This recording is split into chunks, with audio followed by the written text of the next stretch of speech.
আচ্ছা, তো তোমরা যেটা বলেছিলে যে ইন্ডিয়ান ন্যাশনাল কংগ্রেসটা একটু ডিসকাস করে দিতে বলছেন, তো ইন্ডিয়ান ন্যাশনাল কংগ্রেসটা একটু ডিসকাশন করে দিচ্ছি। ঠিক আছে? আচ্ছা, দেখো, তো আমাদের ইন্ডিয়ান ন্যাশনাল কংগ্রেস, যেটাকে আমরা বলি ভারতের হচ্ছে প্রেজেন্টলি সিচুয়েটেড সবচেয়ে প্রবীণতম পার্টি। ঠিক আছে, সবচেয়ে আমরা প্রবীণতম পার্টি আমরা বলি ইন্ডিয়ান ন্যাশনাল কংগ্রেস। তো যেটাকে আমরা বলি যে ভারতের স্বাধীনতা সংগ্রামে বা স্বাধীনতার জন্য কংগ্রেসের খুব গুরুত্বপূর্ণ অবদান ছিল। তো যাই হোক, সেটা কি ছিল না ছিল সেটা মানে আমাদের আজকের দিনে আমরা কিছুটা জানতে পারছি, এতদিন জানতে পারিনি। তার অনেক বড় কারণ কি, কংগ্রেস ভারত স্বাধীন হওয়ার পর দীর্ঘদিন কংগ্রেস হচ্ছে আমাদের শাসন করেছে। কোনো অপোনেন্ট পার্টি কংগ্রেসের ছিল না। তো সেই কারণে কংগ্রেস যেভাবে আমাদের বলেছে, যে এইভাবে তারা কাজকর্ম করেছে, আমরা সেগুলো মানতে বাধ্য হয়েছি। তো আজকের দিনে দাঁড়িয়ে আমরা তার কিছু মানে বিপরীত আমরা দেখতে পাই। তো যাই হোক, আমরা প্রথমেই যে এগুলো সম্পর্কে জানি যে কংগ্রেসের ধারণা হঠাৎ করে এসে গেছিল সেরকম নয় কিন্তু। ঠিক আছে, তো কংগ্রেস হওয়ার আগে আমাদের যে ভারতের বিভিন্ন আরো কিছু পলিটিক্যাল মানে অর্গানাইজেশন তৈরি হয়েছিল। সেদিক থেকে আমরা যদি বলি, ভারতের প্রথম পলিটিক্যাল অর্গানাইজেশন বা রাজনৈতিক সংগঠন কি ছিল মনে আছে? ভারতের প্রথম রাজনৈতিক দল বা রাজনৈতিক সংগঠন কি ছিল বলতো? তোরটা বলা উচিত, বলো, এটা বলা উচিত। পারবে না? ভারতের প্রথম রাজনৈতিক সংগঠন কি ছিল? পরীক্ষায় কোশ্চেন বললে কি করবে গো? এগুলো তো একদম ডেডিকেটেড কোশ্চেন, সহজ কোশ্চেন। কি হবে?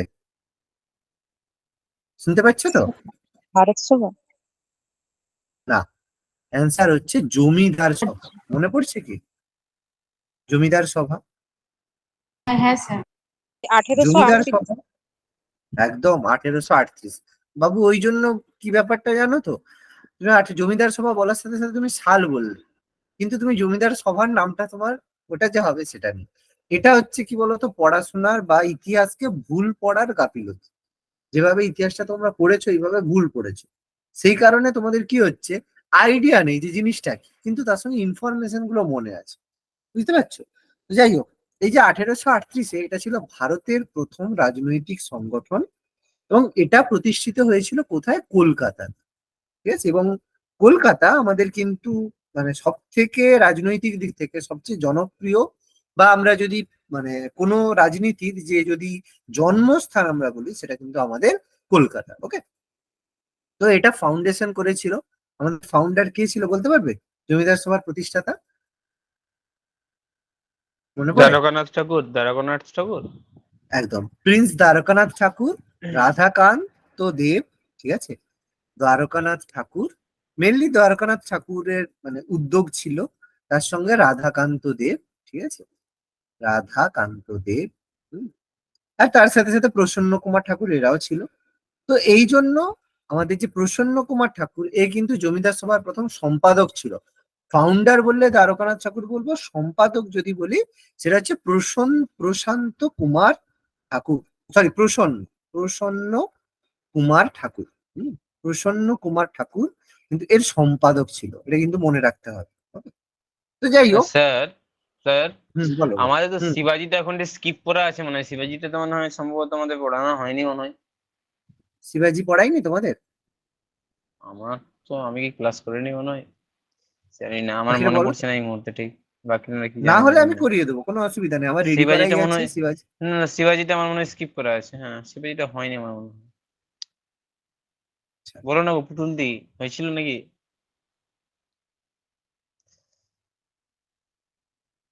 দেখো তোমরা বললে, আমার তো ঠিক মনে নেই, তোমরা জানো, না, তোমরা বললে। শিবাজিটা হয়নি।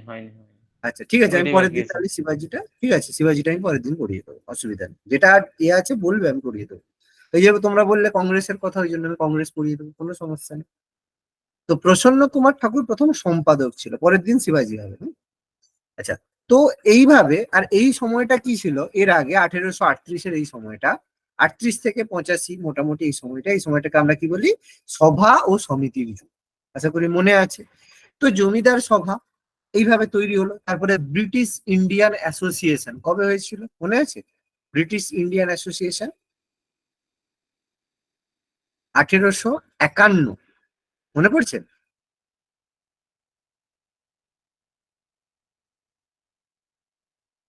ব্রিটিশ ইন্ডিয়ান অ্যাসোসিয়েশন, এগুলো মনে আছে না পুরো ভুলে গেছো? নামগুলো প্রথম শুনছো, নামগুলো শুনেছো তো? হ্যাঁ। হ্যাঁ স্যার শুনেছি। ভুলে গেছো, ঠিক আছে, এইগুলো মনে রাখতে হবে। ব্রিটিশ ইন্ডিয়া অ্যাসোসিয়েশন 1851 সালে প্রতিষ্ঠিত হয়েছিল। তো এরও ছিল রাধাকান্ত দেব আর দেবেন্দ্রনাথ ঠাকুর। রাধাকান্ত দেব ফাউন্ডার ছিল আর দেবেন্দ্রনাথ ঠাকুরের প্রথম সম্পাদক ছিল। এরপরে ইন্ডিয়ান লীগ গঠিত হয়েছিল। ইন্ডিয়ান লীগ 1875-এ ইন্ডিয়ান লীগ, ঠিক আছে, ইন্ডিয়ান লীগ গঠিত হয়েছিল 1875, 1875। তো ফাউন্ডার কে ছিল? শিশির কুমার ঘোষ, ঠিক আছে, শম্ভুচরণ মুখোপাধ্যায়, এরা তৈরি করেছিল। আর তারপরে গুরুত্বপূর্ণ যেটা আমাদের গঠিত হয়েছিল ভারত সভা। ভারত সভার ফাউন্ডার নিশ্চয়ই জানি। ভারত সভা 1876-এ গঠিত হয়েছিল। ফাউন্ডার কে ছিল বলো দেখি, বলো ভারত সভার ফাউন্ডার বলো, পারবে না? সুরেন্দ্রনাথ এস বন্দ্যোপাধ্যায়। একদম এস এন ব্যানার্জি, ঠিক আছে, এস এন ব্যানার্জি ছিল ভারত সভার ফাউন্ডার। এছাড়া আরো ছিল আনন্দমোহন বসু, শিবনাথ শাস্ত্রী, প্রত্যেকেই ছিল। বাট মূল উদ্যোগ ছিল এস এন ব্যানার্জি, সুরেন্দ্রনাথ ব্যানার্জির ছিল। তাহলে দেখো এইভাবে কি হলো, ধীরে ধীরে আমাদের অনেক রাজনৈতিক সংগঠন, জমিদার সভা, ব্রিটিশ ইন্ডিয়ান অ্যাসোসিয়েশন, ভারত সভা, ইন্ডিয়ান লীগ, এরকম প্রচুর পলিটিক্যাল অর্গানাইজেশন সেই সময় তৈরি হয়েছে। ওকে, তো এই ধরনের বিভিন্ন ধরনের যে মানে রাজনৈতিক সংগঠনগুলো গড়ে উঠেছিল, তো সেই সংগঠনগুলোর ক্ষেত্রে একটা বড় মানে ল্যাপস ছিল। ল্যাপস মানে একটা ছোট ক্ষতির জায়গা ছিল বা একটা গ্যাপ ছিল। গ্যাপটা কি? প্রত্যেকে কি একটা রিজিয়নাল ছিল। মানে ভারত সভা সে শুধু বাংলার ক্ষেত্রে কাজ করছে, পুনা সার্বজনিক সভা সে শুধু পুনেতে কাজ করছে, ব্রিটিশ অ্যান্ড ইন্ডিয়ান অ্যাসোসিয়েশন, ঠিক আছে, সে কোথায় কাজ করছে? ব্রিটিশ ইন্ডিয়ান অ্যাসোসিয়েশন সে শুধুমাত্র কলকাতাতেই কাজ মানে এতে কাজ করছে। ফলে কি হলো, প্রত্যেকে যে যার রিজিয়নে কাজ করছে। ফলে কি হচ্ছে, সারা ভারতে মানে পুরো ভারতে মানে ব্রিটিশদের বিরুদ্ধে একটা বড় আন্দোলন কিন্তু তৈরি হয়। সেই কারণে একটা সর্বভারতীয় সম্মেলন তৈরি করার উদ্দেশ্যে, ঠিক আছে, উদ্দেশ্যে 1883, 1883-তে, ঠিক আছে, এখানে মেনশন করা আছে এই যে 1883, এখানে দেওয়া আছে একদম এই যে। সেই কারণে দেখো 1883, 1883 খ্রিস্টাব্দের ফেব্রুয়ারিতে, ঠিক আছে, 1883 ফেব্রুয়ারিতে সুরেন্দ্রনাথ ব্যানার্জি, এস এন ব্যানার্জি কি করলো, একটা সর্বদলীয় বৈঠকের আয়োজন করলো। যে কি বললো, যে এখানে 1883-তে দেখো কংগ্রেস তৈরি করার আগে এস এন ব্যানার্জি কি করলো, একটা সর্বদলীয় বৈঠক আহ্বান করলো। কোথায়? আমাদের আমাদের হচ্ছে কলকাতাতে অ্যালবার্ট হল, ঠিক আছে, অ্যালবার্ট হল মেনশন আছে, এখানে নেই মনে হচ্ছে, এই যে হাউস অফ কমন্স এর এখানে চিঠিতে। তো অ্যালবার্ট হলে সুরেন্দ্র, এই যে কলকাতায়, এই যে 1883-তে, এই যে ডিসেম্বরের কলকাতা, যে কলকাতায়, হ্যাঁ কলকাতার অ্যালবার্ট হলে প্রথম একটা সর্বভারতীয় সম্মেলনের আয়োজন করলো। উদ্দেশ্য বেসিক্যালি কি ছিল? ইলবার্ট বিলের বিরুদ্ধে প্রত্যুত্তর। আচ্ছা মনে আছে ইলবার্ট বিল কে মানে এ করেছিল, কে চালু করেছিল, আর কি ছিল ইলবার্ট বিল? মনে পড়ছে না? মনে পড়েনি বল, Ilbert bill. Sir Lord Ripon. Lord Ripon, very good. কি ছিল বাবা ইলবার্ট বিলে? ওই ভারতীয়দের মানে ইংল্যান্ডের কোনো অপরাধ করলে ভারতীয় বিচারকরা বিচার করতে পারবে না। আচ্ছা মানে একটু একটু একটু মনে আছে, ঠিকঠাক মনে নেই। মানে ব্যাপারটা কি হচ্ছে, সাপোজ ইন্ডিয়াতে, ভারতে দুজন ক্রাইম করলো, একজন ইন্ডিয়ান কোনো ক্রাইম করলো, ইন্ডিয়ার মধ্যেই কোনো ইন্ডিয়ান ক্রাইম করলো, আর কোনো মানে তোমার ইউরোপিয়ান, মানে সে পর্তুগিজও হতে পারে, ফ্রেঞ্চও হতে পারে, ইংল্যান্ডের লোকও হতে পারে, আয়ারল্যান্ডের লোকও হতে পারে, যে কোনো ইউরোপীয় রয়েছে, দুজনে ক্রাইম করলো। ইন্ডিয়ান একজন ক্রাইম করলো আর যে কোনো ইউরোপিয়ান একজন ক্রাইম করলো। তাহলে এরা হচ্ছে ক্রিমিনাল। এবার কি হলো, জাজ, আমাদের যেমন মানে অপরাধী আলাদা, সেরকম বিচারকও আলাদা হয়। বিচারক হচ্ছে কোনো ইন্ডিয়ান বিচারকও রয়েছে, তার সাথে সাথে কোনো ইউরোপীয় বিচারকরা রয়েছে। এবার ইলবার্ট বিল বলেছিল যদি যোগ্যতা থাকে তাহলে যে কোনো ইন্ডিয়ান বিচারক সে ইউরোপীয়দেরও বিচার করতে পারবে। সে ইন্ডিয়ানদের তো করতে পারবেই, কোনো অসুবিধা নেই, ইউরোপিয়ানদেরও বিচার করতে পারবে। এর বিরুদ্ধে আন্দোলন হয়েছিল যে কেন কোনো ভারতীয় বিচারক এদের বিচার করবে। কি বললাম বোঝাতে পারছি না পারিনি? মানে ইউরোপীয় বিচারক সে ইন্ডিয়ান ইউরোপীয় সবারই করতে পারবে, কিন্তু ইলবার্ট বিল বললো যে ভারতীয় বিচারক হলো সেও করতে পারবে। ইলবার্ট বিল এটাই ছিল। কিন্তু সেই সময় ইউরোপিয়ানরা বললো, যারা ওখানে থাকতো তারা বললো না, কোনো ইন্ডিয়ান বিচারক আমাদের বিচার করতে পারবে না। কোনো ইউরোপীয় বিচারক করুক অসুবিধা নেই, কিন্তু কোনো ইন্ডিয়ান বিচারক আমাদের আমাদের বিচার করতে পারবে না। এটাই ছিল ইলবার্ট বিল। মনে পড়ছে? এবার ক্লিয়ার হলো? বলো, জিনিসটা ক্লিয়ার হলে বলবে। ক্লিয়ার করতে পেরেছি তো? রিপন এটা চালু আরেকবার ডিসের করেছিল। বললে ভালো হতো, আরেকবার আরেকবার ভালো নিশ্চয়ই বললে ভালো হতো। নিশ্চয়ই নিশ্চয়ই আমি একটা উদাহরণ দিচ্ছি, ঠিক আছে? সাপোজ ধরো তোমার ধরো স্যাম নামে একজন বিচারক, ভারতীয় বিচারক একজন স্যাম, ঠিক আছে? আর জন, সেও একজন বিচারক, সে হচ্ছে ইংল্যান্ডের বিচারক, ঠিক আছে? এবার কোনো একজন জনি নামে কোনো একজন ব্যক্তি, সে অপরাধী, সে কোনো একটা ক্রাইম করলো, তাহলে তার বিচার কে করতে পারে? স্যামও করতে পারে, জনিও করতে পারে। এটা কিন্তু ইলবার্ট বিল এটাই বললো যে যদি এই যে জনির বিচার সে স্যামও করতে পারে, বা একই নাম হয়ে গেছে, সরি, জন জন আর হচ্ছে এটা হচ্ছে সাপোজ ধরো হচ্ছে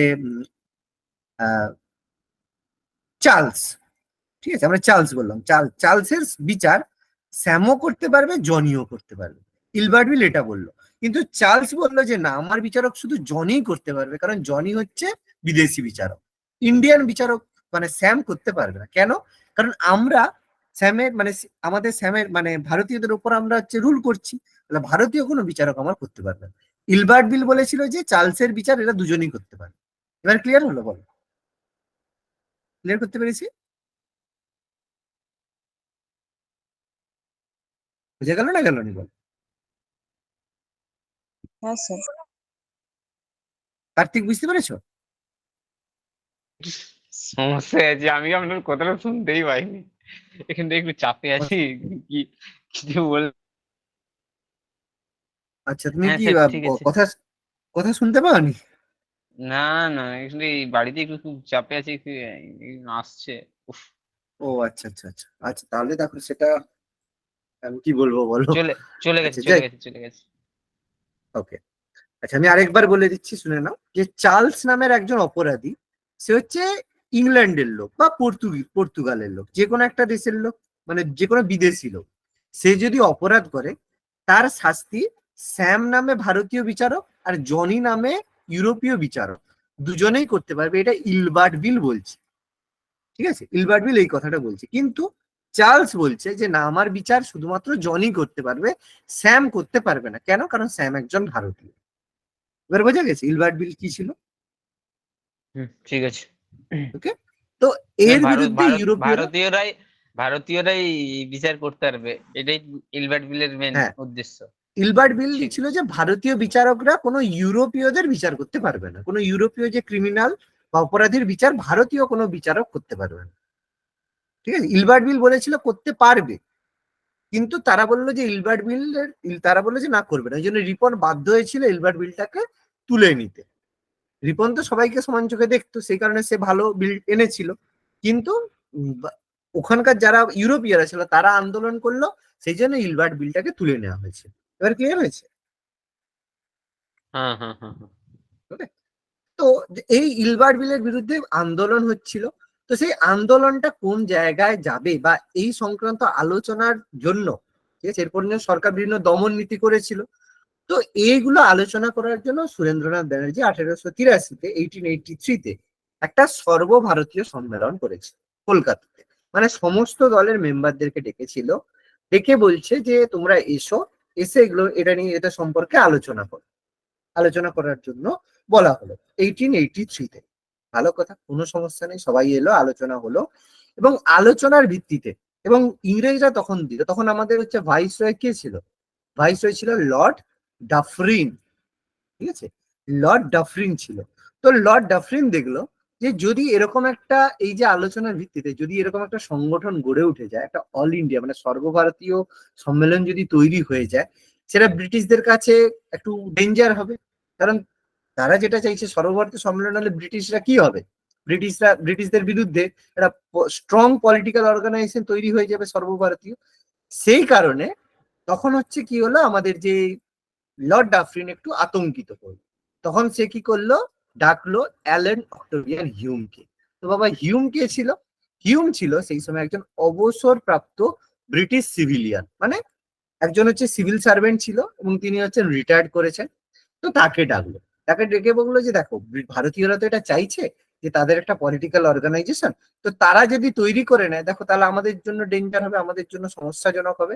তাহলে কি করবে, যে ওদেরকে করতে দেওয়ার আগে আমরা নিজে থেকে একটা সংগঠন দিয়ে দিই। তাহলে কি হবে, তারা হ্যাপি হয়ে যাবে, তারা বলবে না ব্রিটিশ সরকার আমাদের ভালোর জন্য বলছে। যে দেখো, যদি মানে সংগঠন না দিত, তাহলেও কিন্তু সংগঠন সর্বভারতীয় গড়ে উঠতো, কংগ্রেস অটোমেটিক গড়ে উঠতো। কিন্তু যদি ব্রিটিশরা দেয়, তখন কি হবে, ইন্ডিয়ানরা তার প্রতি লয়ালটি প্রদর্শন করবে, বলবে না ইংরেজরা দেখো কত ভালো, কিছু শ্রেণীর লোক লয়ালটি দেখাবে। সেই কারণে হিউমকে পাঠালো কোথায়, কলকাতা বিশ্ববিদ্যালয়ে পাঠালো। কারণ কলকাতা বিশ্ববিদ্যালয় কেন, কারণ দেখো একটা জিনিস মনে রাখবে, একটা নেশন বা একটা জাতিকে যদি ডিস্ট্রয় করতে চাও, মানে সেটাকে যদি ধ্বংস করতে চাও, বা তার মানে এডুকেশন বা সেই জাতিটাকে যদি শেষ করতে চাও, সব থেকে ভালো কাজ কি হবে, মারার দরকার নেই, তার ইউনিভার্সিটিতে ভুলভাল জিনিস পড়াতে শুরু করো, যেটা আমাদেরকে পড়ানো হয়েছে। ঠিক আছে, একটা লং টার্ম ধরে আমাদের কি হয়েছে, এমন ভাবে পড়ানো হয়েছে, একদম স্বাধীনতার পর থেকে এতদিন পর্যন্ত এমন ভাবে পড়ানো হয়েছে যে আমরা মুখে বলছি আমরা ভারতীয়, কিন্তু অ্যাকচুয়ালি আমরা ভারতীয় না, আমরা এখনো ব্রিটিশদের সার্ভেন্ট হিসেবে থাকতেই পছন্দ করি, এমন ভাবে করা হয়েছে। তো সেই কারণে সব থেকে ভালো মানে উদ্দেশ্য, সব থেকে ভালো কাজ কি, এই মানে যারা হচ্ছে স্টুডেন্ট রয়েছে তাদের মাথাটা খেয়ে না। ঠিক আছে, যেমন মনে রাখবে যখন সেকেন্ড ওয়ার্ল্ড ওয়ার হচ্ছিল, দ্বিতীয় বিশ্বযুদ্ধ হচ্ছিল, সেই সময়ে মনে রাখবে দেখো, হিটলার দেখবে লন্ডনের উপরে কিন্তু অনেক বোম ফাটিয়েছিল, মনে আছে, অনেক লন্ডনের উপরে কিন্তু এয়ার স্ট্রাইক বোম ফাটিয়েছিল। কিন্তু দেখেছো কি কোনোদিন মানে আমাদের যে ফার্স্ট ওয়ার্ল্ড ওয়ার হয়েছে, সেকেন্ড ওয়ার্ল্ড হয়েছে, কোনো ইউনিভার্সিটির গায়ে কোনো আঁচ পড়েছে? অক্সফোর্ড, কেমব্রিজ, এগুলো কখনো কোনো ডিস্ট্রয় হয়েছে?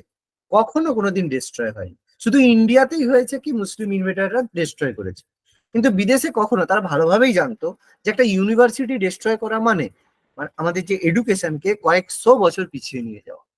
কারণ এই জন্য বিশ্ববিদ্যালয়গুলো এত গুরুত্বপূর্ণ জায়গায় থাকে। এই জন্য হিউম কি করলো, টার্গেট করলো সেখানকার কলকাতা বিশ্ববিদ্যালয়ের স্নাতক, মানে যারা গ্রাজুয়েট রয়েছে, মানে ইয়াং রয়েছে, তাদেরকে টার্গেট করলো, কি তাদের মাথাটা ভাঙলো।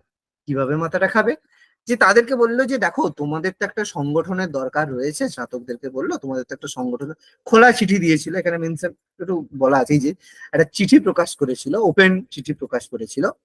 তো সেখানে বললো যে তোমাদের জন্য তো বাবা একটা সামাজিক, নৈতিক এবং রাজনৈতিক অগ্রগতির জন্য তোমাদের একটা সংগঠন দরকার, যে আমরা চাইছি যে তোমরা একটা সংগঠন তৈরি করো। দেখো চাপে পড়ে করেছে, কিন্তু বলছে না না, আমরা চাইছি যে তোমরাও তো তোমাদের পলিটিক্যাল রাইট সম্পর্কে সচেতন হবে, রাজনৈতিক রাইট সম্পর্কে। সেই জন্য বাবা আমরা চাইছি যে একটা সংগঠন তৈরি করা হোক। এবং সেই সংগঠনের জন্য বললো যে যারা হচ্ছে ইংরেজিতে দক্ষ সেই সব লোকদের ডাকো, কারণ কি ব্রিটিশদের সাথে কথা বলতে হলে তো বাবা ইংরেজিতেই কথা বলতে হবে। তো তাদেরকে ডেকে বললো যে তোমরা এসো, আমরা একটা পলিটিক্যাল অর্গানাইজেশন বা রাজনৈতিক সংগঠন তৈরি করতে চাইছি। ভালো কথা। তাহলে সবাই কি করলো, লেজ গুটিয়ে, লেজ নিয়ে নাড়িয়ে নাড়িয়ে পৌঁছে গেল কংগ্রেস তৈরি করার জন্য। ঠিক আছে, এবার এই যে মতবাদ, ঠিক আছে, এবার এর হলো কবে, 1885 খ্রিস্টাব্দের 28শে ডিসেম্বর কি করলো হিউম, কি করলো, বোম্বের গোকুল দাস তেজপাল সংস্কৃত কলেজে ইন্ডিয়ান ন্যাশনাল কংগ্রেস এস্টাবলিশ করলো। যে ভারতের যে জাতীয় মানে ইন্ডিয়ান ন্যাশনাল কংগ্রেস ফাউন্ডেশন হলো এই তারিখে বোম্বের গোকুল দাস তেজপাল কলেজ। কিন্তু এটা কিন্তু বোম্বেতে হওয়ার কথা ছিল না, হওয়ার কথা কোথায় ছিল, পুনেতে হওয়ার কথা ছিল। তাই তো, এটা জানো তো না জানতে না, এটা জানতে না জানতে না বলো? হ্যাঁ, পুনেতে প্লেগের হ্যাঁ আবির্ভাব স্যার, হ্যাঁ হয়েছিল বলে পুনেতে হয়েছে। হ্যাঁ, তো পুনেতে হওয়ার কথা ছিল, কিন্তু পুনেতে সেই সময় প্লেগ হচ্ছিল, সেই কারণে এটাকে ট্রান্সফার করে বোম্বে পাঠানো হয়েছে। বোম্বে মানে বোম্বে আর পুনে কিন্তু মহারাষ্ট্রের মধ্যেই রয়েছে, বেশি ডিস্টেন্স নয়, কিন্তু ওর মাঝখান দিয়ে পশ্চিমঘাট পর্বতমালা চলে গেছে বলে এই দিকটা হচ্ছে মুম্বাই আর এই দিকটা হচ্ছে পুনে। ওই জন্য দেখবে মুম্বাইতে বন্যা হয়, পুনেতে কিন্তু বন্যা হয় না, অথচ দুটোর মধ্যে ডিস্টেন্স কিন্তু বেশি না। তো যাই হোক, সেটা আমাদের জিওগ্রাফির ব্যাপার। পুনেতে তো সেই মুম্বাই তো বলো। মুম্বাই তো যমুনা নদীর তীরে অবস্থিত। আচ্ছা, মুম্বাই মুম্বাই যমুনা নদীর তীরে না অবস্থিত। না, যমুনা বলো নয় বলো। অ্যাকচুয়ালি, কি বলে, যে নদীর তীরে অবস্থিত, এই মুহূর্তে নামটা ভুলে যাচ্ছি, কিন্তু নদীতে তো অটোমেটিকই একটু স্লথ গতিতে চলে, মানে হচ্ছে নোংরা আবর্জনা বেশি ফেলার ফলে বেশি বন্যাটা ওখানে হয়। আচ্ছা বাবা, তুমি মুম্বাই সম্পর্কে কি জানো? আমি কিছু জানি না। আমি জিজ্ঞেস করছি, কিছু জানো না? আচ্ছা, মুম্বাইকে না, কি বলা হয়? সেভেন আইল্যান্ড বাণিজ্যিক বলা হয়, বলা হয় তো? হ্যাঁ, বাণিজ্যিক ছেড়ে শহর দাও। বলা হয়। হ্যাঁ, সেভেন আইল্যান্ড বলা হয় মুম্বাইকে। কেন বলা হয় জানো?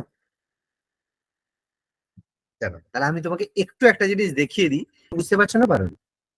এই ছবিটা দেখো, এগুলো কিছু বুঝতে পারছো না পারো? কিছু বুঝতে পারছো? না না, কিছু বুঝতে পারছি না।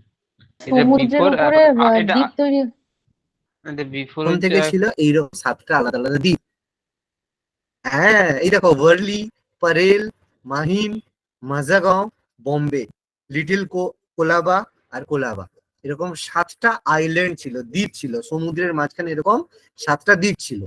ব্রিটিশরা কি করেছে, ব্রিটিশরা এই যে মাঝের অঞ্চলগুলো, এই যে আন্ধেরি ওয়েস্ট, এইসব জায়গায় মাটি ফেলেছে, রীতিমতো সমুদ্রের উপরে মাটি ফেলিয়ে এগুলোকে টাউন বানিয়েছে, শহর বানিয়েছে। এটা জানতে না জানতে না বলো? জানতে? বলো, না প্রথম শুনছো আজকে এটা? বলো জয়শ্রী, জানতে? না স্যার, জানা ছিল না।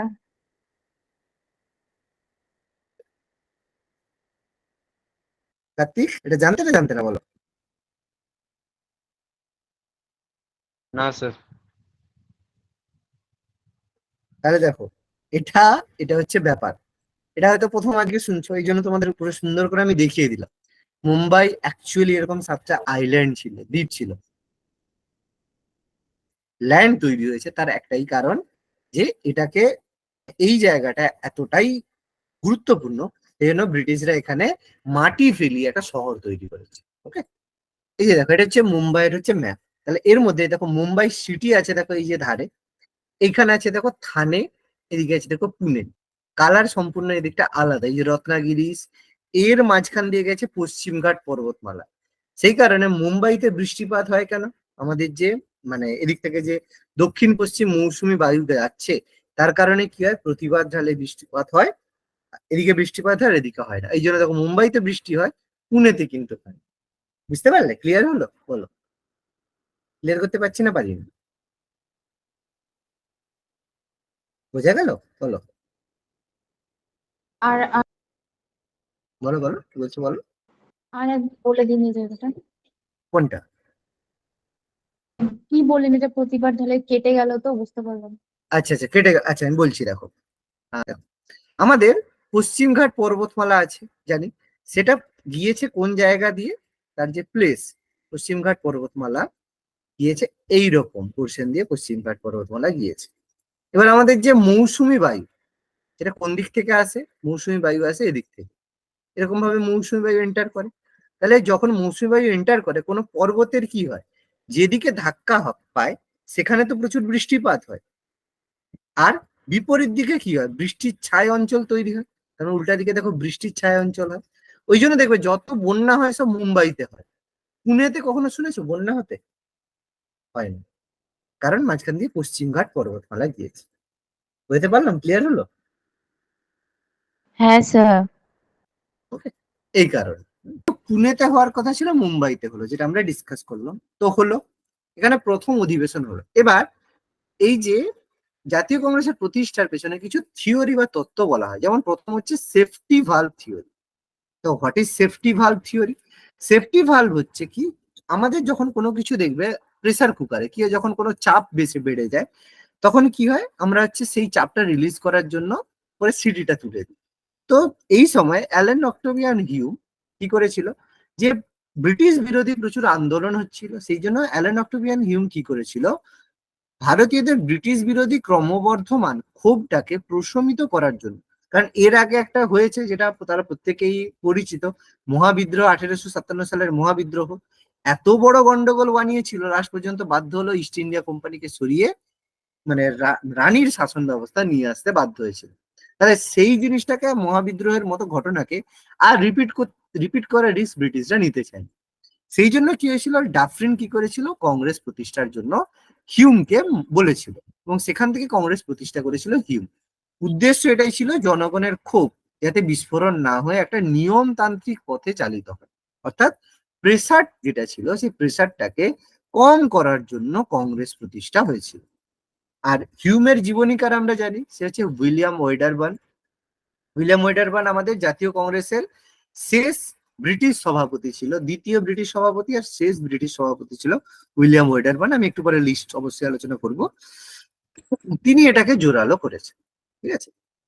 তো যাই হোক, এবার এখানে কিছু মন্তব্য আমরা প্রত্যেকেই জানি। রজনী পাম দত্ত, রজনী পাম দত্ত নাম আমরা অবশ্যই শুনেছি। তিনি বলেছেন যে এই যে আমাদের কংগ্রেস ছিল বেসিক্যালি হিউম এবং ডাফরিনের ষড়যন্ত্রের ফলশ্রুতি। মানে এটা কোনো ভারতীয়দের কোনো আশা আকাঙ্ক্ষা বা ভারতীয়দের জন্য কিছু নয়, এটা এক ধরনের হচ্ছে কনস্পিরেসি রেজাল্ট, ষড়যন্ত্রের ফলশ্রুতি। এটা ষড়যন্ত্র করেছিল, তার ফল হিসাবে কংগ্রেস এটা বলেছে। এটা কোশ্চেন এসে থাকে যে কংগ্রেসকে হিউম ডাফরিনের ষড়যন্ত্রের ফলশ্রুতি কে বলেছে, অ্যান্সার হচ্ছে রজনী পাম দত্ত। খুব ইম্পর্টেন্ট একটা কোশ্চেন। পট্টবী সীতারামাইয়া, তিনিও 1886-তে এরপরে যে মাদ্রাজের আদিয়ার একটা থিওসফিক্যাল সোসাইটির বৈঠকে একটা সর্বভারতীয় সংগঠন প্রতিষ্ঠার পরিকল্পনা করেছিলেন, যার মধ্যে ছিল সুরেন্দ্রনাথ ব্যানার্জি। কংগ্রেস প্রতিষ্ঠার পরে কিন্তু কংগ্রেসের অল্টারনেটিভ হিসেবে অ্যানিবেশন একটা আয়োজন করেছিল থিওসফিক্যাল সোসাইটি, কিন্তু সেটার মানে সম্ভব হয়নি। তার কারণ সুরেন্দ্রনাথ ব্যানার্জির নেতৃত্বে যে ভারত সভা ছিল সেটা কি 1886-তে এসে সেটাকে বন্ধ হয়ে যায়, সেই কারণে এটা আর কিন্তু কমপ্লিট হয়নি। ঠিক আছে, সেটা কিভাবে হলো আমি একটু পরে বলছি। প্রথম স্টেটমেন্ট পেলাম রজনী পাম দত্ত।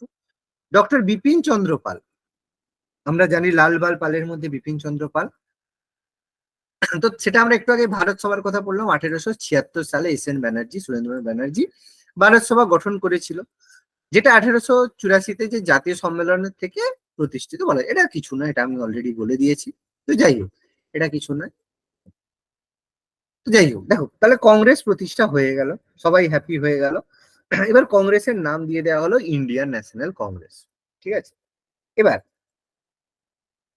এবার এখানে একটা প্রশ্ন আসে, ঠিক আছে। প্রশ্ন আসে কি, যে যখন তৈরি হয়েছিল তখন কিন্তু এর নাম কিন্তু কি ছিল? প্রথম থেকে কিন্তু জাতীয় কংগ্রেস কিন্তু নাম ছিল না, প্রথমে এর নাম ছিল কংগ্রেস। এরপর প্রথম অধিবেশনের পরে দ্বিতীয় অধিবেশনে এর নাম রাখা হয়েছিল ইন্ডিয়ান ন্যাশনাল কংগ্রেস, পরে এর নাম ইন্ডিয়ান ন্যাশনাল কংগ্রেস হয়েছিল। তাহলে প্রথম যে অধিবেশনটা হয়েছিল সেটা কোথায় হয়েছিল? বোম্বের গোকুল দাস তেজপাল কলেজে 1885-র 28 থেকে 30 ডিসেম্বর। তাহলে কাকে সভাপতি করা হলো? উচিত ছিল সুরেন্দ্রনাথ ব্যানার্জিকে, কিন্তু করা হয়েছিল কাকে? উমেশ চন্দ্র ব্যানার্জি। কেন? তার কারণ দেখো, তারা প্রত্যেকে ব্রিটিশরা ভালোভাবেই জানতো যদি সুরেন্দ্রনাথ ব্যানার্জিকে করে দেয় তাহলে সে তো বাবা ঝুঁকবে না, ঠিক আছে, সে তো একদম এই করবে। কিন্তু উমেশ চন্দ্র ব্যানার্জি প্রথম থেকেই ছিল এমন একজন মানে যাকে কেনা খুব সহজ ব্যাপার ছিল, মানে মেরুদণ্ডহীন প্রাণী, ঠিক আছে, উমেশ চন্দ্র ব্যানার্জি।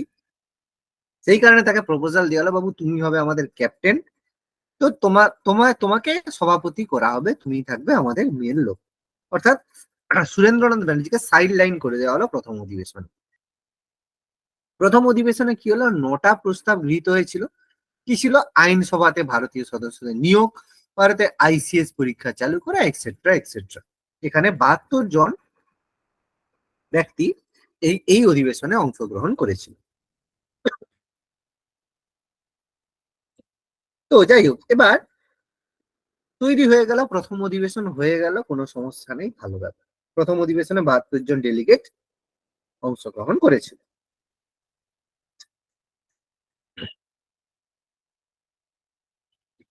এবার জাতীয় কংগ্রেস গঠিত হওয়ার পরে জাতীয় কংগ্রেস থেকে একটা সংবাদপত্র প্রকাশ করা হতো, বলতে পারবে? ইন্ডিয়ান ন্যাশনাল কংগ্রেস একটা সংবাদপত্র প্রকাশ করতো, তার নাম কি? সংবাদপত্র প্রকাশ করতো, তার নাম কি? কি নামে সংবাদপত্র তারা প্রকাশ করতো, পারবে? Indian Patriot. সংবাদপত্রের নাম ছিল ইন্ডিয়া। ঠিক আছে, ইন্ডিয়া নামের একটা সংবাদপত্র তারা প্রকাশ করতো। ঠিক আছে, কারা প্রকাশ করতো? প্রথম প্রকাশ করেছিল কারা? দাদাভাই নৌরোজি।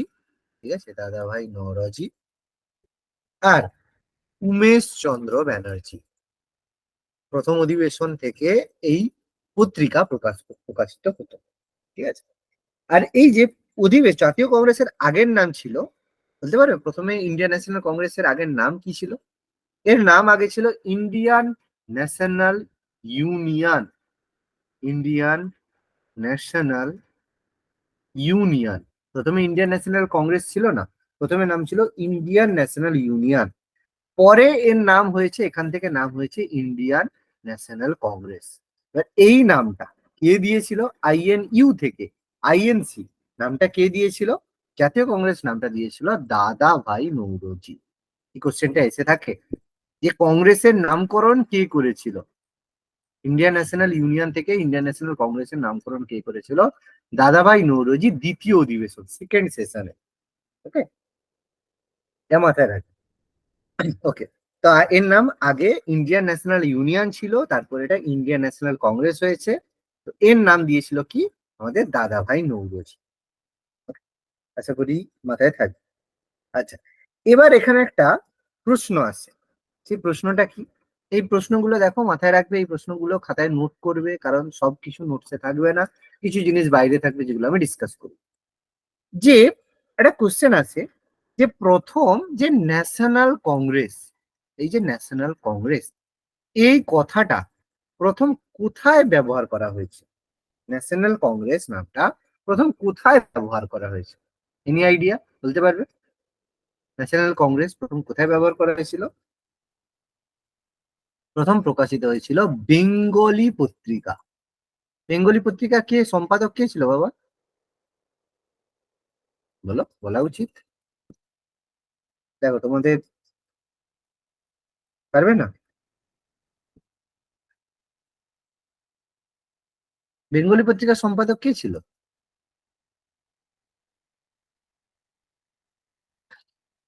এস.এন. ব্যানার্জি। ঠিক আছে, এস.এন. ব্যানার্জি বেঙ্গলি পত্রিকায় 1883-তে ন্যাশনাল কংগ্রেস কথাটা ব্যবহার করেছিল। এরপর যখন তৈরি হয়েছিল, নাম হয়েছিল 1885-তে ইন্ডিয়ান ন্যাশনাল ইউনিয়ন। 1886 1886-এ দাদাভাই নৌরোজি এর নামকরণ করেছিল ইন্ডিয়ান ন্যাশনাল কংগ্রেস। বোঝাতে পারলাম না? পারলাম না? পুরো কথাটা বুঝলে না বুঝলে না বলো? তাহলে আরেকবার রিপিট করবো।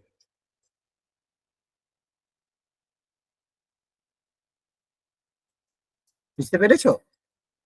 তাহলে বেঙ্গলি পত্রিকাটা যেটা বলেছিল সেটাই তো বেঙ্গল জার্নাল, 1750 খ্রিস্টাব্দে প্রতিষ্ঠিত। না, একই নিশ্চয়ই না। বেঙ্গলি পত্রিকা আর বেঙ্গল চ্যানেল কি একই, আলাদা বাবা? বেঙ্গলি পত্রিকা নাম শুনো নি? বেঙ্গলি পত্রিকা, এস.এন. ব্যানার্জি, সুরেন্দ্রনাথ ব্যানার্জি, বেঙ্গলি পত্রিকা এত ফেমাস।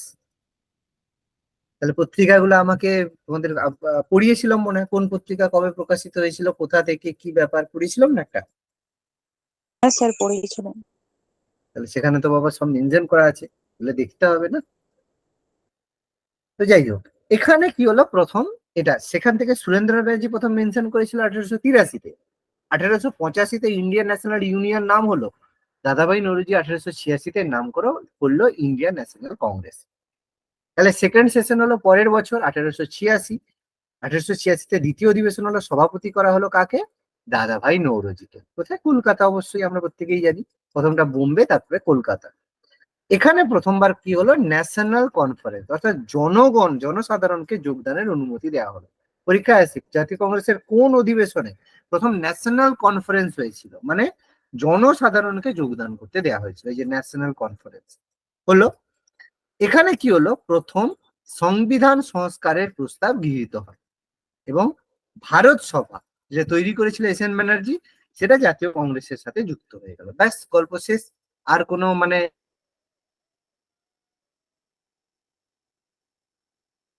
কাজকর্ম করতো, ইন্ডিয়ান ন্যাশনাল কংগ্রেসের সাথে যোগদান করে তার গল্প এন্ড হয়ে গেল। আর এই যে অধিবেশনে ছিল 436 জন সদস্য, তাহলে প্রথমটায় ছিল 72 জন সদস্য, এরপরটা হয়ে গেল 436 জন সদস্য কিন্তু এতে যোগদান করেছিল।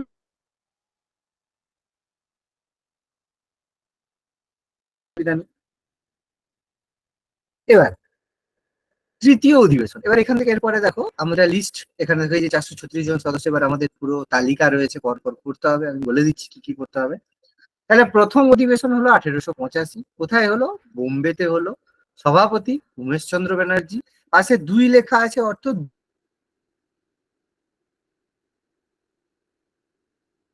হয়েছিল, একটু পরে মেনশন করা আবার হয়েছিল এই যে 1892। তাহলে উমেশচন্দ্র ব্যানার্জি জাতীয় কংগ্রেসের কবার সভাপতি হন?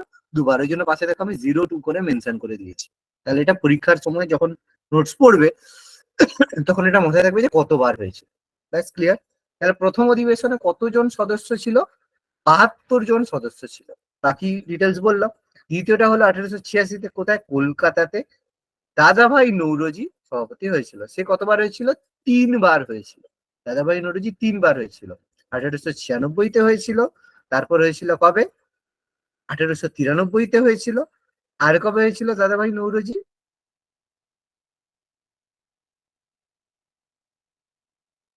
1906, 1893 আর 1886। 3বার হয়েছিল, যে 03 লেখা আছে। এটাতে 436 জন সদস্য ছিল, আর ভারত সভা জাতীয় কংগ্রেসের সাথে যুক্ত। অলরেডি আমি বলে দিলাম দ্বিতীয় কংগ্রেসের দ্বিতীয় অধিবেশনটার ব্যাপার। এরপর হলো তৃতীয় অধিবেশন, কোথায় হলো? 3টে প্রেসিডেন্সি ছিল, বম্বে প্রেসিডেন্সি, কলকাতা প্রেসিডেন্সি। 1887 কাকে করা হলো? বদরুদ্দিন তেবজিকে করা হলো, এবং সে একবারই হয়েছিল জাতীয় কংগ্রেসের সভাপতি। ঠিক আছে, একবারই হয়েছিল, এবং তিনি ছিলেন জাতীয় কংগ্রেসের প্রথম মুসলিম সভাপতি। ডাইরেক্ট কোশ্চেন আছে, জাতীয় কংগ্রেসের প্রথম মুসলিম সভাপতি কে ছিলেন? বদরুদ্দিন তেবজি, 1887। চতুর্থ অধিবেশন কোথায় হলো? 1888-তে এলাহাবাদ। কে ছিল? জর্জ ওয়েল, একবারই হয়েছিল, এবং তিনি ছিলেন জাতীয় কংগ্রেসের প্রথম ব্রিটিশ সভাপতি। সরাসরি ডাইরেক্ট কোশ্চেন আছে, জাতীয় কংগ্রেসের প্রথম ব্রিটিশ সভাপতি কে ছিলেন? George well. 1889-তে কোথায় হলো? আবার বোম্বে প্রেসিডেন্সিতে হলো। কাকে করা হলো? উইলিয়াম ওয়েডারবার্নকে করা হলো। জাতীয় কংগ্রেসের দ্বিতীয় ব্রিটিশ সভাপতি, এবং শেষ। কবার হয়েছিল? 2বার। আরেকবার কবে হয়েছিল? উইলিয়াম ওয়েডারবার্ন, দেখো কোথায় গেল, এই যে 1910-এ একবার হয়েছিল, 1910-এ। 1910। কোথায়? এলাহাবাদ। কোনটা কবে হয়েছিল দেখো, এই জন্য প্রপার মেনশন করা আছে। তাহলে এটা হচ্ছে জাতীয় কংগ্রেসের দ্বিতীয় সভাপতি, আর এই সময় তিনি ব্রিটিশ ইন্ডিয়া কমিটিরও সভাপতি ছিলেন 1889-তে, যেটা পরে গঠিত হয়েছিল। এরপরে 1890-তে ফিরোজ শাহ মেহতা, ঠিক আছে, ফিরোজ শাহ মেহতা কি হলো? এর সভাপতি হয়েছিল ফিরোজ শাহ মেহতা। 1890-তে কলকাতাতে হয়েছিল।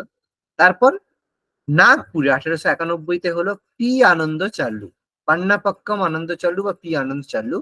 একবারই হয়েছিল, একবারই তিনি হয়েছিলেন, এবং তিনি ছিলেন জাতীয় কংগ্রেসের প্রথম দক্ষিণ ভারতীয় সভাপতি। আর কংগ্রেস কথাটার আগে প্রথম জাতীয় কথাটি প্রথম এই সময় ব্যবহার শুরু করা হয়। এর আগে কংগ্রেস ছিল জাতীয় কংগ্রেস, ন্যাশনাল কংগ্রেস। 1891 সেশন থেকে শুরু করা হয়েছে। এবার উমেশচন্দ্র ব্যানার্জি 1892-তে আবার হলো এলাহাবাদে, আমরা দেখলাম। তারপরে 1893-তে লাহোরে প্রথম সেশন হলো, সেখানে দাদাভাই নৌরোজি হলো, আর দাদাভাই নৌরোজিকে আমরা প্রবীণতম সভাপতি হিসেবে আমরা বলে থাকি। এবার আলফ্রেড ওয়েব মাদ্রাজি হলো, একবারই হয়েছিল। জাতীয় ব্রিটিশ সংসদে প্রথম আইরিশ সদস্য, আইরিশ সদস্য হিসাবে। দেখো, আইরিশ আর ব্রিটিশ কিন্তু আলাদা। আইরিশ মানে আয়ারল্যান্ড, আর ব্রিটিশ সভাপতি মানে ইউকে এর কথা বলা হচ্ছে, মানে ইংল্যান্ডে। এরা মিলে ইউকে, ব্রিটেন, এর মধ্যে পার্থক্য বোঝো না? বোঝো না বলো? ইউনাইটেড কিংডম আর ব্রিটেনের মধ্যে পার্থক্য আছে, এটা বোঝো না? বোঝো না? তাহলে আমি বুঝিয়ে দেবো কি পার্থক্য আছে। দুটোই এক না? দুটো এক না? এক নয়, কি বলছো বলো? আইডিয়া নেই তাই তো? এক জানো তো নাকি জয়শ্রী? কি মনে একই জিনিস? স্যার দুটো তো একই মনে হয়, আমি তো তাই জানতাম। Very good. তাহলে আমি একটু ক্লিয়ার করে দিই, এগুলো দেখো ক্লিয়ার হওয়াটা খুব দরকার আছে। কি বুঝতে পারছো ব্যাপারটা হচ্ছে? এইটা হচ্ছে ইউকে, মানে কিছু দেশ আছে, কিছু দেশ আছে, মানে একটা দেশ আছে স্কটল্যান্ড, একটা দেশ ইংল্যান্ড, একটা দেশ ওয়েলস, একটা দেশ আয়ারল্যান্ড, একটা দেশ। ওকে, এই যে একটা দুটো তিনটে চারটা, এই চারটে দেশ মিলে তৈরি করে ইউনাইটেড কিংডম। আর এই যে ইংল্যান্ড, ইংল্যান্ডকে বলা হয় ব্রিটেন। এবার ব্যাপারটা কি? ব্যাপারটা হচ্ছে, তোমরা গেম অফ থ্রোনস দেখেছো? জানো game of Thrones web series? জানো না? আচ্ছা, না স্যার। তাহলে একটু একটা জিনিস, আচ্ছা দেখো, এর সঙ্গে কোনো সম্পর্ক নেই। কি হয় বলতো, এই যে অনেক সময় এদের এবার হচ্ছে, তোমরা যদি ইংল্যান্ডের হিস্ট্রি পড়ো, যদি জানো যে ইংল্যান্ড কি করে হলো, বলবে ইংল্যান্ড হঠাৎ করে এত সবার উপরে রুল কেন করলো, ইংল্যান্ড কবে সিভিলাইজড হয়েছে।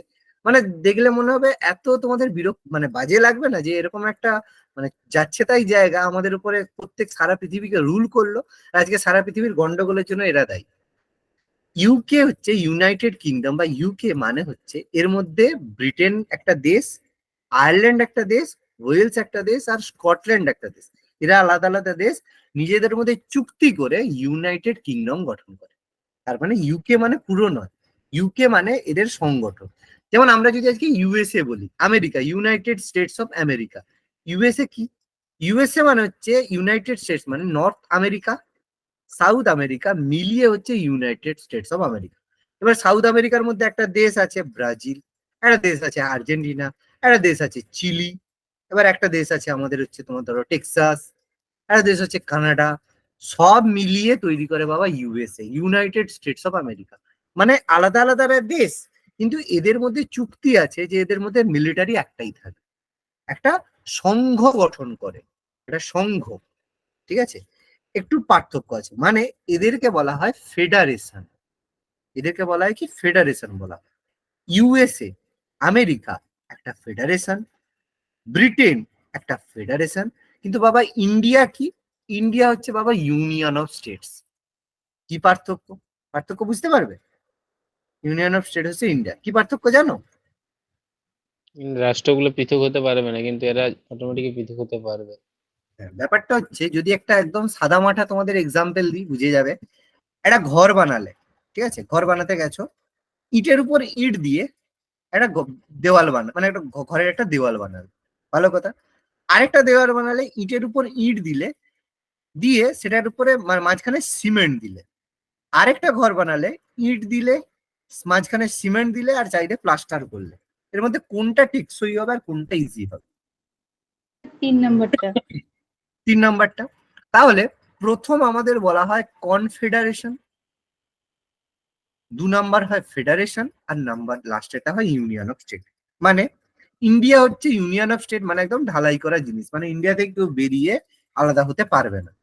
সেই জন্য কিন্তু ফেডারেশনের ক্ষেত্রে চাইলে আলাদা হতে পারবে, কিন্তু একটু শক্ত ব্যাপার আছে, মানে ঢালাই করা। আর কনফেডারেশন মানে শুধু ইটের উপর ইট রাখা হয়েছে। ঠিক আছে, তো এইভাবে তৈরি হয়। তাহলে আজকে একটু মানে ভুল ধারণা ভাঙলো যে ইউকে আর ইংল্যান্ডের মধ্যে পার্থক্য মাথায় ঢুকেছে? হ্যাঁ স্যার। স্যার।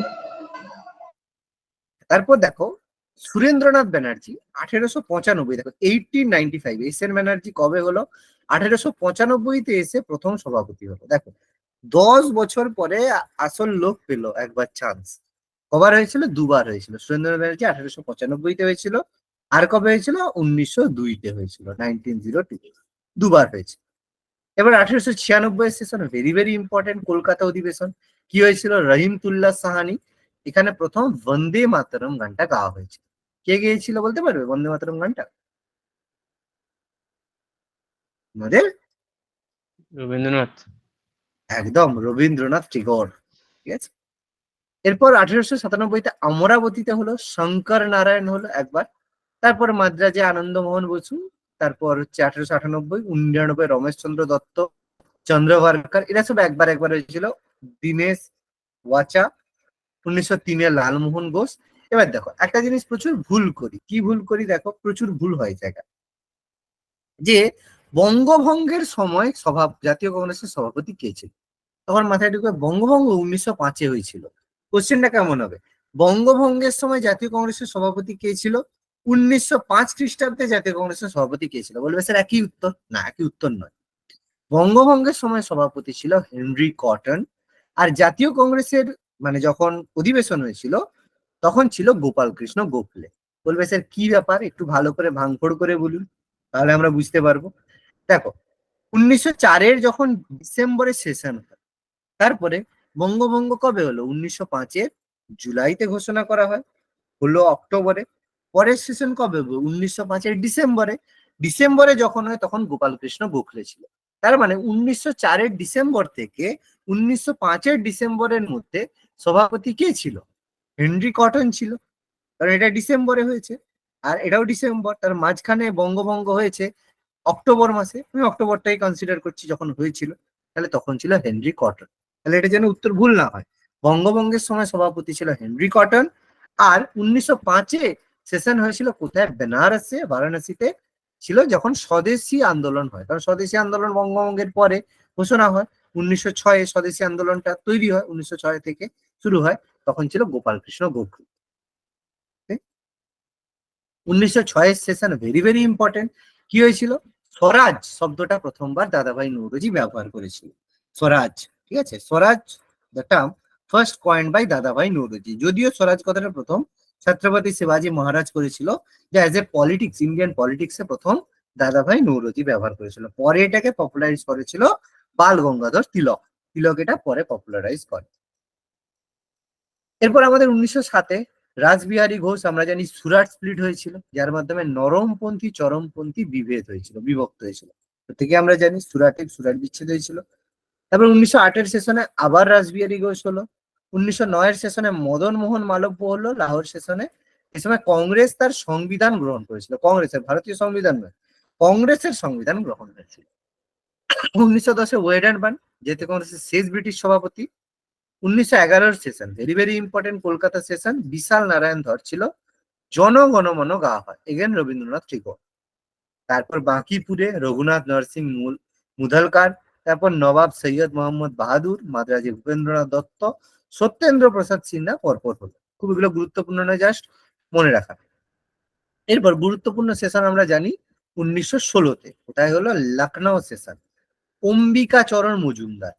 এই সময় আমরা লখনৌ প্যাক্ট আমাদের সাইন হয়েছিল অম্বিকাচরণ মজুমদারের মধ্যস্থতায়, যদিও এর পেছনে আমাদের আমাদের বলো সব থেকে গুরুত্বপূর্ণ অবদান ছিল আরে জিন্নাহ, ঠিক আছে, জিন্নাহর এর পেছনে খুবই গুরুত্বপূর্ণ অবদান ছিল। 1917-তে অ্যানি বেসান্ত হলো কলকাতা সেশনে প্রথম মহিলা সভাপতি, প্রত্যেকে জানি। 1918 মদন মোহন মালব্য, এখানে সুরেন্দ্রনাথ ব্যানার্জির নেতৃত্বে নরমপন্থীরা পদত্যাগ করলো। 1919 session very very important session ছিল, মতিলাল নেহেরু, জওহরলাল নেহেরুর বাবা। তো জালিয়ানওয়ালাবাগের হত্যাকাণ্ডটাকে প্রমাণ করার জন্য এটা হয়েছিল। আমাদের যে জালিয়ানওয়ালাবাগের হত্যাকাণ্ড যে রিপোর্ট হয়েছিল, কি কমিশন রিপোর্ট পেশ করেছিল মনে আছে, মনে আছে না ভুলে গেছো? জালিয়ানওয়ালাবাগের রিপোর্ট কোন কমিশন প্রকাশ করেছিল? Montagu Chelmsford. না বাবা, একদম নয়। হান্টারি কমিশন। কি কমিশন বলো বাবা, বলো। হান্টারি কমিশন। হান্টারই নয়, হান্টার কমিশন, ঠিক আছে। হ্যাঁ, হান্টার কমিশন দুটো আছে, একটা শিক্ষা সংক্রান্ত আর এটা সম্পর্ক, ঠিক আছে। আচ্ছা, জালিয়ানওয়ালাবাগের হত্যাকাণ্ড হয়েছিল রাওলাট আইনের ভিত্তিতে। বাবা রাওলাট আইন কোন কমিশনের ভিত্তিতে ছিল, কোন কমিশনের রিপোর্টের ভিত্তিতে রাওলাট আইন পাস হয়েছিল বলো? ছিল সিডিশন কমিশন, মনে থাকবে, সিডিশন কমিশন। এগুলো আছে, আমি পরে এগুলো আবার বলে দেবো। এরপর কলকাতা সেশনে 1920-তে একটা স্পেশাল সেশন হয়েছিল লালা লাজপত রায়, যেখানে অসহযোগ আন্দোলনের সম্পর্ক গৃহীত হয়েছিল। বার্ষিক সেশনে ছিল রাঘবাচারিয়া। তারপর 1921-এর সেশনে চিত্তরঞ্জন দাস ছিল সভাপতি, কিন্তু তিনি অ্যারেস্ট হয়েছিলেন। সেটা তিনি অ্যারেস্ট অবস্থায় সভাপতি ছিলেন, তার জায়গায় কার্যকরী সভাপতি ছিল হাকিম আজমল খান। ওই জন্য জাতীয় কংগ্রেসের প্রথম অ্যাক্টিং প্রেসিডেন্ট এ ছিল হাকিম আজমল খান, ঠিক আছে। হাকিম আজমল খান ছিল প্রথম। এবার গয়া সেশন, চিত্তরঞ্জন দাস জেল থেকে চলে এলো এবং 1922-এর সেশনের পরে 1923-এ 1 তারিখ 1 জানুয়ারি তৈরি হলো স্বরাজ দল। চিত্তরঞ্জন দাস ফাউন্ডার আর প্রথম সম্পাদক মতিলাল নেহেরু। স্বরাজ পার্টি ফরমেশন হলো। তারপর 1923-এর সেশনে মৌলানা আবুল কালাম আজাদ প্রথম সভাপতি হলো, আর তিনি ছিলেন জাতীয় কংগ্রেসের প্রথম তরুণতম সভাপতি, সবচেয়ে কম বয়সী প্রেসিডেন্ট। তারপরে মৌলানা মোহাম্মদ আলী আর মৌলানা আলী আজহার জওহর, দুটো মেনশন করা, একটা কঙ্কনার কাকিনাড়াতে। তো যাই হোক, এটা দুটো বলা হয়ে থাকে। তো এটা হয়েছিল, খুব গুরুত্বপূর্ণ নয়। তারপর গান্ধীজি একবার খুব তাকে চেপে চেপে বলেছিল বাবু হতে হবে, হয়েছিল বেলেগাঁও সেশনে 1924-এ। ঠিক আছে, তো মহারাষ্ট্রের বেলেগাঁওতে প্রথম আর শেষবারের জন্য গান্ধীজি হয়েছিল। এরপর কানপুর সেশন 1925-এ সরোজিনী নাইডু জাতীয় কংগ্রেসের প্রথম মহিলা সভাপতি হলেন। গুয়াহাটিতে শ্রীনিবাস আয়েঙ্গার, মাদ্রাজে মুক্তার আহমেদ আনসারি। 1928-এর কলকাতা সেশন মতিলাল নেহরু হয়েছিল, যেখানে সর্বভারতীয় যুব কংগ্রেস, যেটাকে আমরা অখিল ভারত যুব কংগ্রেস, এখানে গঠিত হয়েছিল কলকাতা সেশনে, খুব গুরুত্বপূর্ণ। তারপর 29-এর সেশন আমরা লাহোর সেশন জানি, one of the most important session of Indian national Congress, Jawaharlal Nehru. Ravi নদীর তীরে হয়েছিল, যেখানে পূর্ণ স্বরাজের দাবি করা হয়, আইন অমান্য আন্দোলনের প্রস্তাব গৃহীত হয়। তার ভিত্তিতে 1930-এর 26শে জানুয়ারি স্বাধীনতা দিবস পালন করে এবং সিদ্ধান্ত নেওয়া হয় প্রতি বছর 26শে জানুয়ারি আমরা স্বাধীনতা দিবস পালন করব। সেই কারণে 1930 থেকে 1947 পর্যন্ত আমরা কিন্তু 26শে জানুয়ারি দিনটাকে স্বাধীনতা দিবস হিসেবে পালন করে এসেছি। এই জন্য 15ই আগস্টের থেকে 26শে জানুয়ারির যে ঐতিহাসিক গুরুত্ব অনেক বেশি, আর এই দিনই সেই কারণে সংবিধানটাকে কার্যকরী করা হয়েছে। ওকে, তারপর 30-এ কোনো সেশন হয়নি, জওয়াহরলাল নেহরু পরীক্ষা আছে। জাতীয় কংগ্রেসে প্রথম কোন বছর কোনো অধিবেশন হয়নি? 1930-এ কোনো অধিবেশন হয়নি, কারণ আইন অমান্য আন্দোলনের জন্য বেশিরভাগ নেতা জেলে ছিলেন। ঠিক আছে, তারপরে 31-এ হলো করাচি সেশন, বল্লভভাই প্যাটেল, সেখানে প্রথম জাতীয় কংগ্রেসের জন্য নাগরিকদের জন্য মৌলিক অধিকারের প্রস্তাব গৃহীত হয়, জাতীয় আর্থিক প্রস্তাব এই সময় গৃহীত হয়েছিল। তারপরে দিল্লিতে মদন মোহন মালব্য, অমৃতলাল হয়েছিল স্পেশাল সেশন। তারপরে কলকাতা 1933-এ নীলি সেনগুপ্ত হয়েছিল, যতীন্দ্র মোহন সেনগুপ্ত, JM সেনগুপ্ত যতীন্দ্র মোহন সেনগুপ্তের স্ত্রী ছিলেন, এবং জাতীয় কংগ্রেসের প্রথম বাঙালি মহিলা সভাপতি বলা হয়। তো যাই হোক, বাঙালি ইন সেন্স অফ ওই যে বিয়ে করেছিল বলে বাঙালি, কিন্তু born and brought up in মানে লন্ডন। ঠিক আছে, তারপর বোম্বেতে রাজেন্দ্র প্রসাদ প্রথম হলো 1934-এ। এই সময় কংগ্রেস সোশ্যালিস্ট দল গঠিত হয়েছিল। 1935-এ কোনো সেশন হয়নি, দেখো দুটো জায়গায় সেশন হয়নি, 30-এ কোনো সেশন হয়নি, 35-এ কোনো সেশন হয়নি। ওই জন্য সভাপতি কে রয়ে গেছিল? রাজেন্দ্র প্রসাদই সভাপতি থেকে গেছিল। তারপরে 36-এর সেশন জওহরলাল নেহেরু। তারপরে 37-এর সেশন ফৈজপুর, জওহরলাল নেহেরু আবার হলো। সেখানে কি হলো? এটা ছিল প্রথম গ্রাম্য অধিবেশন, এখানে জাতীয় প্রথম কৃষি নীতির প্রস্তাব গৃহীত হয়। তারপরে হরিপুরা সভা, মানে সুভাষচন্দ্র বসু হরিপুরা কংগ্রেস হলো, এখানে সুভাষচন্দ্র বসু আমাদের প্ল্যানিং কমিটি, জাতীয় মানে প্ল্যানিং কমিটি গঠন করেছিল, ব্যাস। এবং প্রথমবার মানে পূর্ণ স্বাধীনতার জন্য যে সুভাষচন্দ্র বসু করেছিল, ব্যাস। গান্ধীজির টনক নড়ে গেল, বলছেন না এবার একে সরাতে হবে। ওই জন্য ত্রিপুরী সেশন 1939-এ সুভাষচন্দ্র বসুর এগেনস্টে দাঁড়ালো পট্টাভি সীতারামাইয়া, কিন্তু মহাত্মা গান্ধীর প্রার্থী হিসাবে পরাজিত হলো। ব্যাস, গান্ধীজি বললো যে তার মানে এটা আমার পরাজয়, আমি হেরেছি। তো সেই কারণে কংগ্রেসের ওয়ার্কিং কমিটি সুভাষ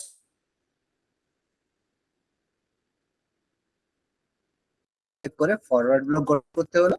পদত্যাগের পরে রাজেন্দ্র প্রসাদকে সভাপতি করা হয়।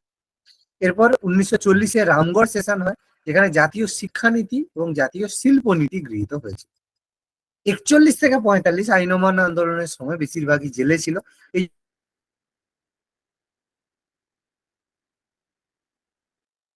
এই জন্য বলা জাতীয় সবচেয়ে বেশি বার সভাপতি কে ছিল? মৌলানা আবুল কালাম আজাদ। তারপর 1946 স্বাধীনতার সময় প্রথম সভাপতি ছিল আচার্য JB কৃপালিনী। যখন স্বাধীন হয় ভারত, 1946-এর সেশন হয়েছিল, তবে 47-এ স্বাধীন হয়, JB কৃপালিনী ছিল।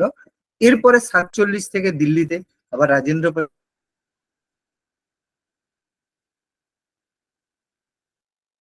পুরুষোত্তম টেন্ডন হয়েছিল। তারপর 1953-তে নেহেরু, 54-তে নেহেরু, 55-তে SUN দেবার, 56-তে দেবার, 57-তে দেবার ইন্দিরা গান্ধী প্রথম সভাপতি হয়েছিল কবে? 1960-এ, 1960-তে। ঠিক আছে। তারপরে নীলম সঞ্জীব রেড্ডি, জগজীবন রাম, শঙ্কর দয়াল শর্মা, ইন্দিরা গান্ধী, রাজীব গান্ধী প্রথম কবে হয়েছিল? রাজীব গান্ধী হয়েছিল 1984-তে। ইন্দিরা গান্ধী হয়েছিল 60-এ, রাজীব গান্ধী ছিল 84। সোনিয়া গান্ধী প্রথম হয়েছিল 1998। মাঝখানে নরসিম্হা রাও 91-তে ছিল, সীতারাম কেসারি ছিল। এই শেষের গুলো পড়তে হয় না, তবে একটা একটা পড়বে। ইন্দিরা গান্ধী কবে প্রথমবার হয়েছিল?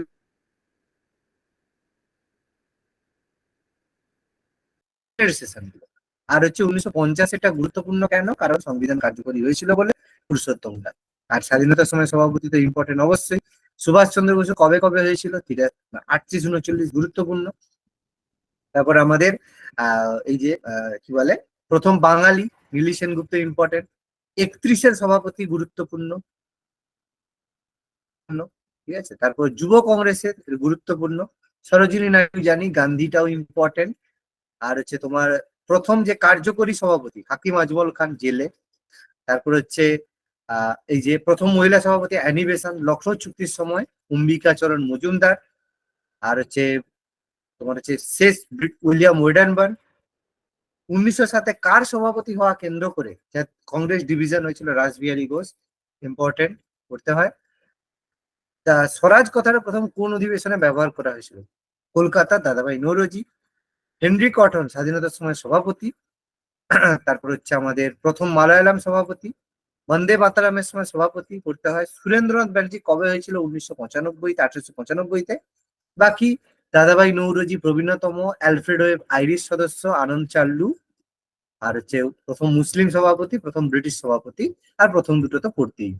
তো যেগুলো যেগুলো আমি ঠিক চিহ্ন দিলাম, এগুলো তো বাবা পড়তেই হবে, মাস্ট। বাকিগুলো না পড়লেও হবে, কোনো অসুবিধা নেই, কিন্তু যেগুলো আমি মার্ক করলাম সেগুলো বাবা পড়তেই হবে। ওকে, ক্লিয়ার হলো? হ্যাঁ স্যার। আচ্ছা, তাহলে পরের দিন তোমাদের হচ্ছে ইন্ডিয়ান ন্যাশনাল, এই যে সেশন গুলোর উপর থেকে, এর উপর ইন্ডিয়ান ন্যাশনাল কংগ্রেসের উপর একটা এমসিকিউ করবো। ঠিক আছে। আর তার সাথে সাথে কোন টপিকটা পড়াতে হবে বলো, এই ডাউট আছে সেই টপিকটা আমি বলে দেবো। বলো কোন টপিকটা পরের দিন হবে।